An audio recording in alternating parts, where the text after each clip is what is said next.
আবারও চুরির ঘটনা ঘটল কলিয়ারি এলাকায়। এর প্রশ্নের মুখে কলিয়ারি নিরাপত্তা। বুধবার রাত্রি 12টা নাগাদ অন্ডাল থানার ছোড়া 7-9 নম্বর পিট কলিয়ারি পাম্প হাউসে একটি লোহার ভারী যন্ত্রাংশ চুরির খবর সামনে আসে, যার মূল্য আনুমানিক লক্ষাধিক টাকা বলে মনে করা হচ্ছে। খবর পাওয়া মাত্রই ঘটনাস্থলে আসে অন্ডাল থানার বনবাহালপাড়ি পুলিশ। গত কয়েক মাস ধরে ইসিএলের বিভিন্ন এলাকায় কখনো কলিয়ারি গোডাউনে লোহার যন্ত্রাংশ চুরি বা কখনো গাড়ির ব্যাটারি চুরি ঘটনার সামনে এসেছে। পিছনের নিজস্ব নিরাপত্তা রক্ষী থাকা সত্ত্বেও বারবার এই ইসিএলের গোডাউনে চুরি এবং পাম্প হাউসে চুরির ঘটনার স্বাভাবিক কারণে প্রশ্ন উঠেছে ইসিএলের নিরাপত্তা নিয়ে। যদিও এই ব্যাপারে সংশ্লিষ্ট কলিয়ারি ইসিএলের কোনো আধিকারিকদের প্রতিক্রিয়া পাওয়া যায়নি।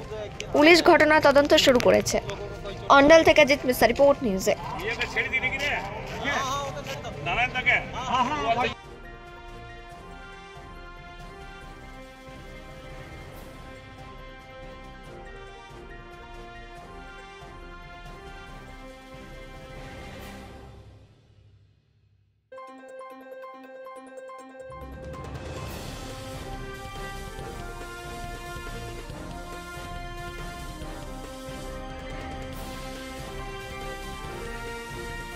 একটা গেটিংস।